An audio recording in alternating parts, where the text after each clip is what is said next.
¿Qué tal? Este es un pedido que me han hecho gente amiga.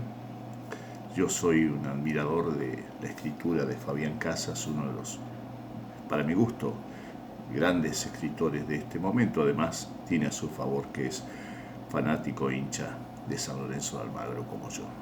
Yo no soy fanático, pero... eh, así que voy a leer un cuento que le pertenece a Fabián Casas. Anote ese nombre, sígalo, se va a sorprender. Se llama El Padrino. La primera vez que vi El Padrino de Francis Ford Coppola fue en un viejo cine de Avenida de Mayo. Creo que fui con un amigo de la facultad. Me gustó mucho. Después vi las dos primeras películas de la saga infinidad de veces, en videos, en el cable, en donde sea. Miré la tercera también en el cine, pero esta no me gustó tanto.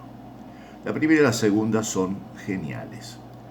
Cuando me junto con amigos y la conversación de sobremesa termina en estas películas, invariablemente me doy cuenta de que me gustan casi todas las escenas.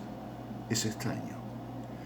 No encuentro, como en algunas novelas, páginas de transición, partes que podría acelerar con el control remoto. No. Cada escena de las dos primeras me parece genial. La fiesta con la que se abre el relato y cómo cada invitado va a ver a Don Corleone a su cuarto oscuro para pedirle favores.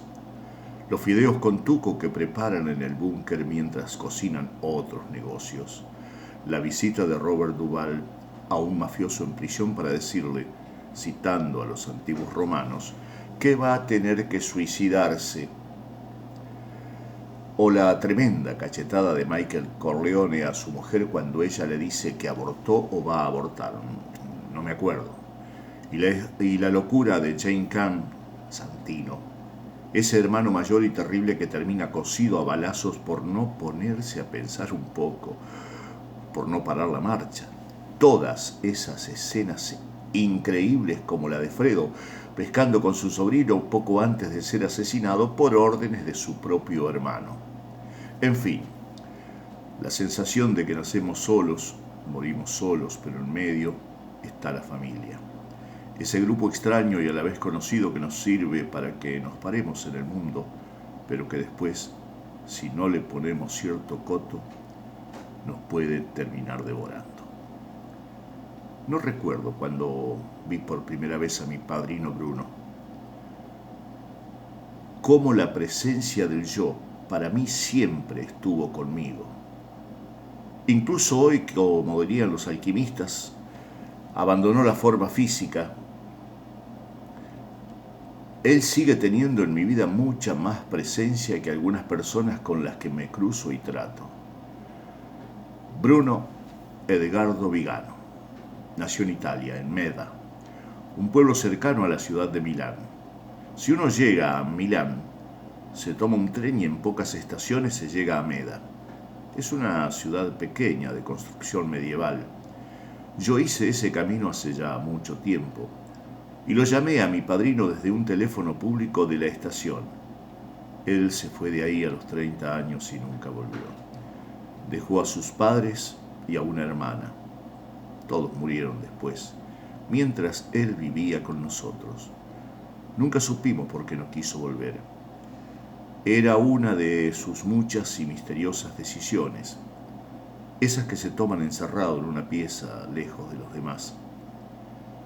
Mi padrino estudió Bellas Artes, era profesor de dibujo y siguió el oficio de tallista con el que se destacó por su talento, es decir, trabajaba la madera, la movía a su antojo, la hacía hacer lo que él quería.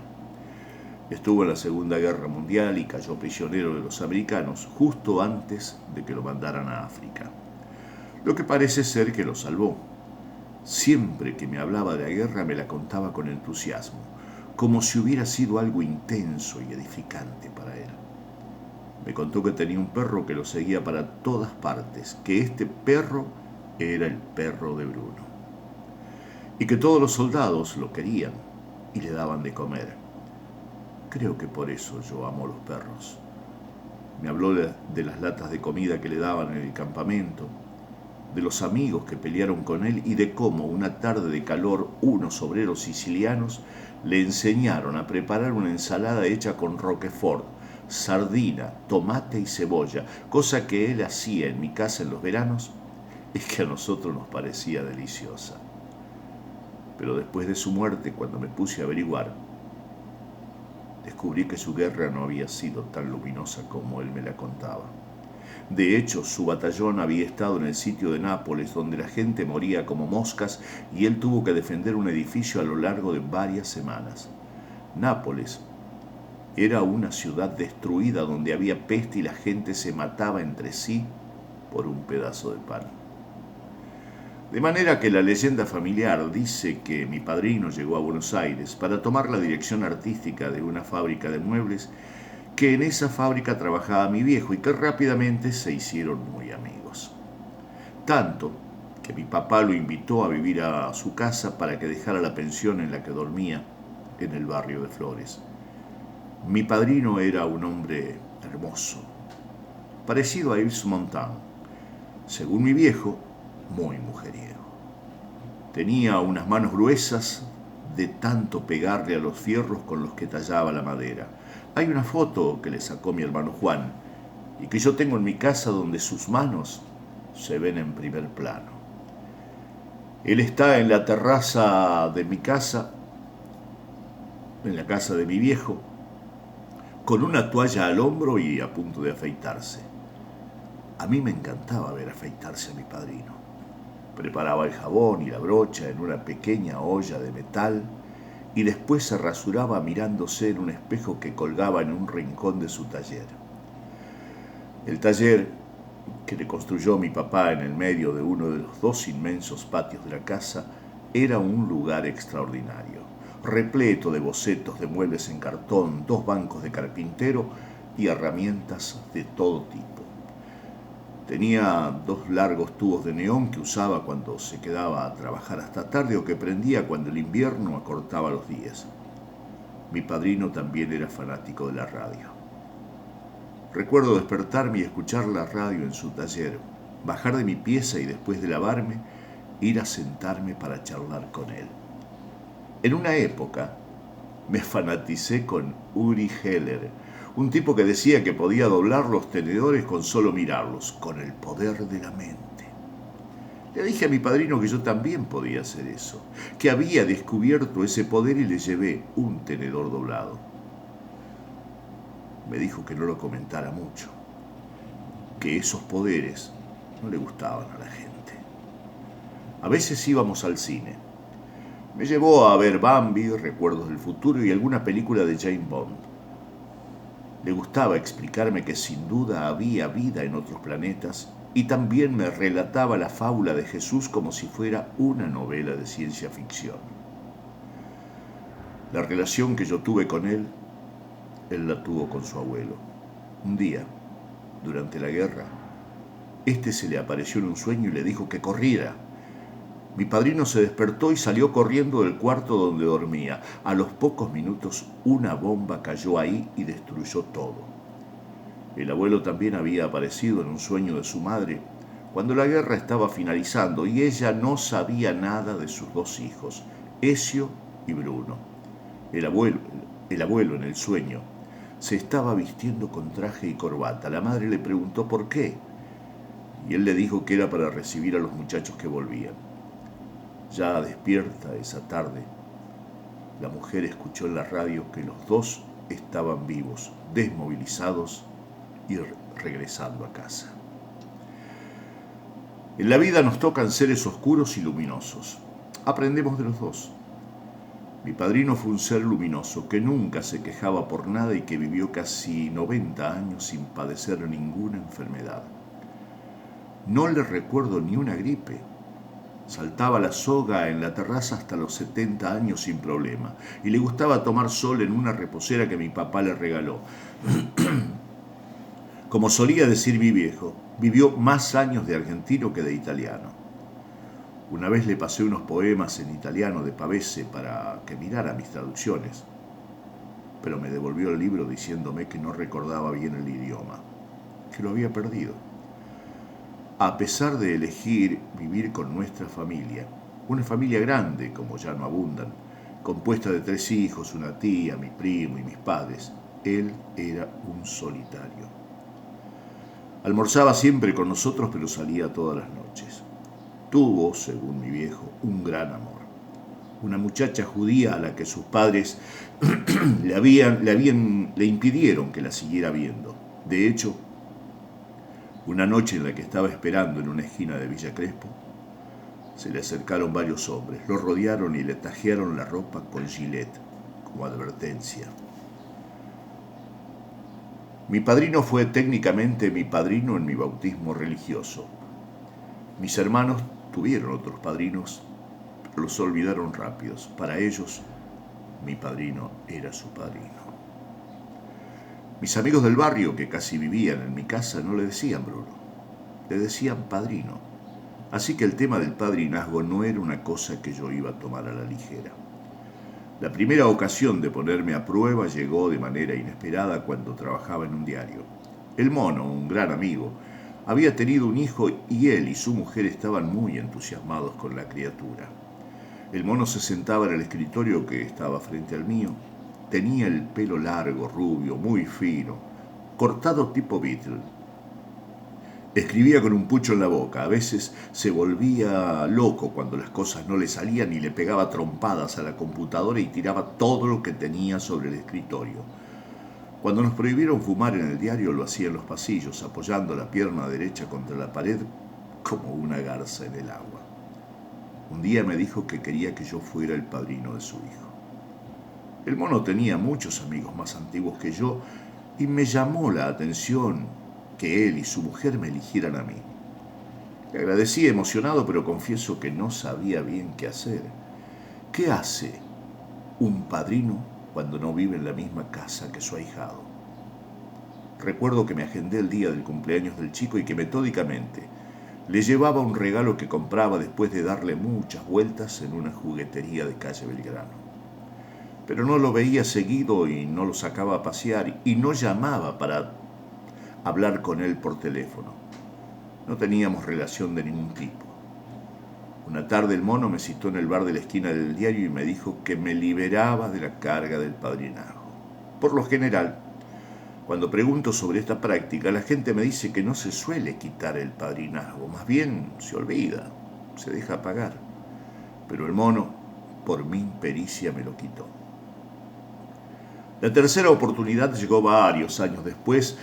Yo había ido a un colegio a dar unas charlas sobre poesía y uno de los alumnos terminó siendo un gran amigo, Santiago Vega, conocido como Washington Cucurto. En la literatura argentina se casó y tuvo 2 hijos, Baltasar y Morena. Cuando nació Baltasar, él y su mujer Zunilda quisieron que yo fuera su padrino.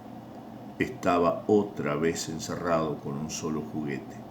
Pero acá la cosa se precipitó porque a Santiago le salió una beca en Alemania por 1 año y antes de irse me dijo, el nene queda en tus manos. Me acuerdo del primer día que lo fui a buscar. Baltasar tendría 5 años y yo una pesadez en el ánimo demoledora. Como cuando tuve que dar mi primer taller literario, no sabía qué hacer, me sentía abrumado. Y con todo un largo domingo por delante. Fuimos a almorzar, paseamos por la plaza. Le compré unos juguetes que me pidió y terminamos comiendo helado ya bien entrada la noche. De a poco, sin que me diera cuenta, empecé a tener una relación con el nenito. Cuando no lo veía lo extrañaba y después de pasar todo un día con él me sentía como si hubiera estado en un spa. O haciendo meditación, Baltasar me hacía olvidar mis cosas. Trabajaba contra mi egoísmo. Yo lo tenía que cuidar como me había cuidado mi padrino a mí. Pero también podía cuidarlo y disfrutar de ir de la mano, de sus charlas extrañas, de la misteriosa deriva infantil. Creo que si no hubiese sido por la relación que tuve y tengo con Baltasar, jamás me hubiera animado a tener hijos. Él no me llama por mi nombre, me dice padrino. Baltasar me eligió y me creó. y le dio a mis días una alegría inusual, desconocida para mí hasta ese entonces. Me preparó también para afrontar la muerte de mi padrino. Una tarde, de golpe, mi padrino empezó a sentirse mal. Algo muy inusual en él. Como nunca había estado enfermo, tampoco tenía obra social ni ningún tipo de medicina prepaga. Era un estoico. Lo acompañé a un hospital que quedaba a un par de cuadras de la casa de mi viejo y lo internaron por algunos días. Lo sacamos de ese hospital y lo llevamos a otro que quedaba en el Parque Centenario. Iba a regañadientes porque no le gustaban los médicos ni estar lejos de sus cosas.